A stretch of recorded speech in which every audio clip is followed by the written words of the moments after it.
अरे बड़े मियाँ दीवाने ऐसे न बनो, ये जीवन कैसे जीना है हमसे सुनो। तो जिस उम्र में हम लोग चल रहे हैं ना, यह है मृत्यु की तैयारी। आज हम लोग यहाँ कई लोग जोड़े में बैठे हैं, तो एक न एक को बिछड़ना ही पड़ेगा। इसका भी आप तैयारी कर लो। क्या तैयारी करनी है? हमको अक्सर आपने देखा होगा जेंट्स लेडीज़ पे डिपेंड होता है। बाहर जाना, मेरी पेटी बना दो, मुझे पानी पिला दो, मुझे खाना दे दो। ये सब आदतें छोड़ते चलिए। आप अकेले अकेले होंगे, इसकी तैयारी करना है। और लेडीज़ के लिए भी खास करके बोल रहा हूँ, डिपेंड रहती है। मिस्त्री को बुला दो, ऑटो वाले को बुला दो, इसको बुला दो, ये सब भूल जाओ। आप उनको सिखाओ कि नहीं ये नंबर लो, मैं नहीं करूँगा फ़ोन। बात करो, ऑटो वाले से बात करो, टीचर से बात करो, इससे बात करो, ताकि आपके जाने के बाद हाथ न फैलाए, किसी बेचारापन नहीं आना चाहिए। व्यक्ति तब तक बूढ़ा नहीं होता जब तक उसके भीतर प्रेम है। आपने देखा होगा 50 साल 60 साल में जैसे जैसे लोगों चिड़चिड़ापन, गुस्सा, फ्लक्चुएशन होता है, वो जल्दी बीमार होगा, बुढ़ा होगा, जल्दी मरेगा भी। प्रेम करो पड़ोसी से, घर से, भले कितने ही बुरे हों, कितना बुरा पड़ोसी हो ना आपका, आप अपना नेचर मत छोड़ो। चंदन के ऊपर कितने भी सांप लपेट जाए, चंदन अपना खुशबू नहीं छोड़ता। वैसे हमको बनना है। कितना भी पड़ोसी किस प्रकार का हो, आप तो मुस्कुरा के नमस्ते करो।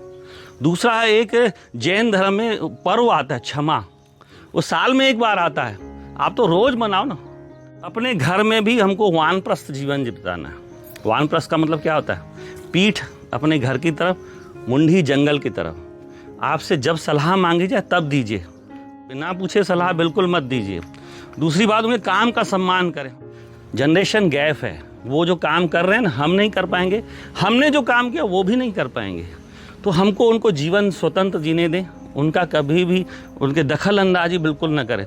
दूसरा, कल भी मैं समझा रहा था, आज भी समझा रहा हूँ, हम इंसान एक प्राणी हैं, पंछियों की तरह, जानवरों की तरह। उनके आप प्राकृतिक रूप को देखिए तो आपने देखा होगा, बच्चा जब पैदा होता है माँ बड़ा प्यार कराती है, दूध पिलाती है, उसको दाना खिला देती है, लेकिन एक एज आने के बाद उसको अपने से दूर भी कर देती है।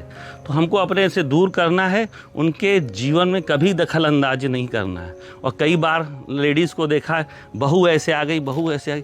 अरे वो अपना घर छोड़ के आई है, अपना परिवार, अपना बचपन छोड़ के आई है किसी को, तो अपने पति पर भी हक न जमाएगी तो किस पे हक जमाएगी?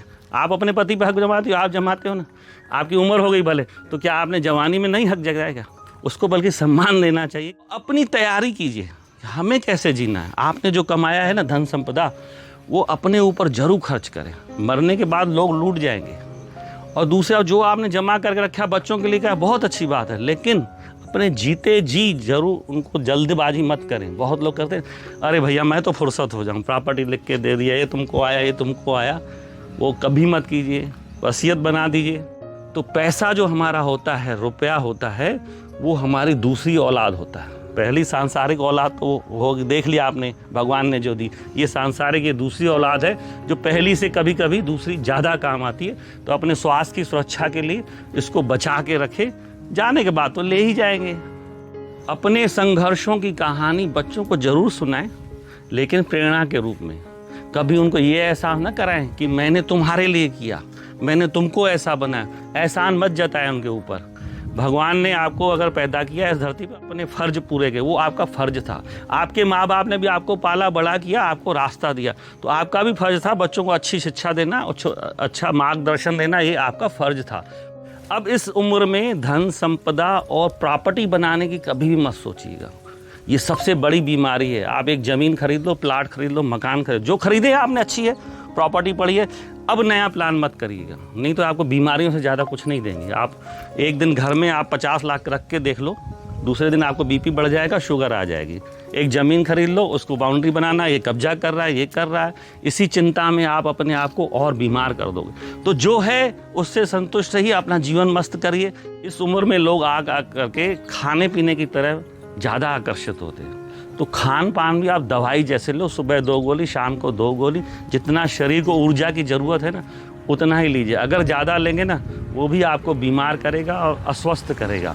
तो उसको अपने आप को फिटनेस, अपने को स्वस्थ बना के रखना है। तो पहला जो है खान पान। आज सबसे अमीर आदमी जानते हैं क्या है?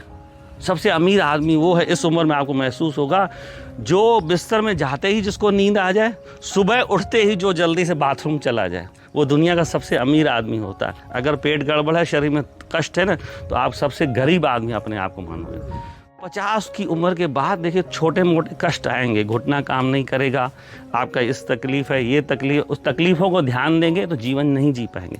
ये अब अपना एक दोस्त मान लीजिए तकलीफ़ों को भी।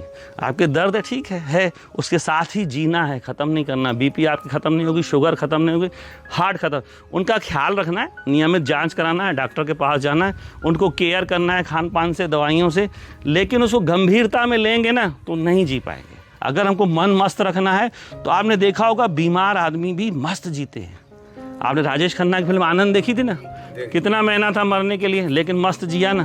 तो हम उन सब चीज़ों को, नेगेटिव चीज़ों को भी पॉजिटिव में बदल सकते हैं। उम्र आते आते शरीर में गंदगी भी आएगी, चेहरा भी झुर्राएगा। अपनी साफ़ सफाई, अपने आप को मेंटेन बढ़िया कीजिए, लेकिन ध्यान कीजिए ओवर मत कीजिए। बहुत लोग अपने बाल काले कर लेते हैं, अपने आप को बढ़िया क्रीम लगा लेंगे तो आप एक भद्दे बुढ़े नज़र आएंगे। आप सुंदर प्रौढ़ भी नजर, पेड़ बड़ा हो जाता है, घना हो जाता है तो प्रौढ़ हो गया तो अच्छा लगता है ना। इंदिरा गांधी जब थी तो उसके बाल आधे सफ़ेद, तो कितनी सुंदर दिखती थी, कुरूप लगती थी क्या। मोदी जी 15 साल से हम देख रहे हैं, 20 साल से देख रहे हैं, काले बाल देखे, सफ़ेद बाल। आज कल मैंने अभी उनका जन्मदिन पे वीडियो देखा, कितना सुंदर लग रहा था। अगर मोदी के बाल कोई काले कर दे, बताइए कैसा लगेगा। तो भाई साहब, लेडीज़ थोड़ा बहुत कर लेती, चल जाता है, लेकिन जेंट्स लोग कभी मत किए। बाल आपके झड़ जाएं, आप आडवाणी जैसे सुंदर दिखेंगे। आपका उसको, आडवाणी को अगर विग पहना दिया कैसा लगेगा। तो आप ये मत भूल जाइए, आप हम दूसरों को दिखाने के लिए लाल पीला नीला पहन लेते, मत पहनिए। उम्र के हिसाब से कपड़ा अच्छा लगता है, आप सफ़ेद भी पहनोगे तो मस्त जचोगे। तो हमको पहनावा, अपने शरीर का ख्याल अपनी उम्र के हिसाब से करना चाहिए। छोटी छोटी ट्रिप जरूर बनाएगी, जैसे आप हमारे यहाँ घूमने आए ना, कहीं भी आसपास लगे, हफ्ते के लिए, 4 दिन के लिए, 5 दिन के लिए, तो मन आपका बदलेगा। नहीं तो घर में बैठे बैठे आप नेगेटिव हो जाएंगे। सोशल मीडिया आया है, बिल्कुल जुड़े रहिए, कोई ख़राब नहीं है। दोस्त मिलेंगे, यार मिलेंगे, आपका टाइम पास अच्छा, ज्ञान भी मिलेगा, लेकिन नेगेटिव खराब खबरें, न्यूज़ में चक्कर में मत पड़िए, नहीं तो दिमाग भेजा आपका ख़राब हो जाएगा। चलिए, आज की सभा समाप्त हुई।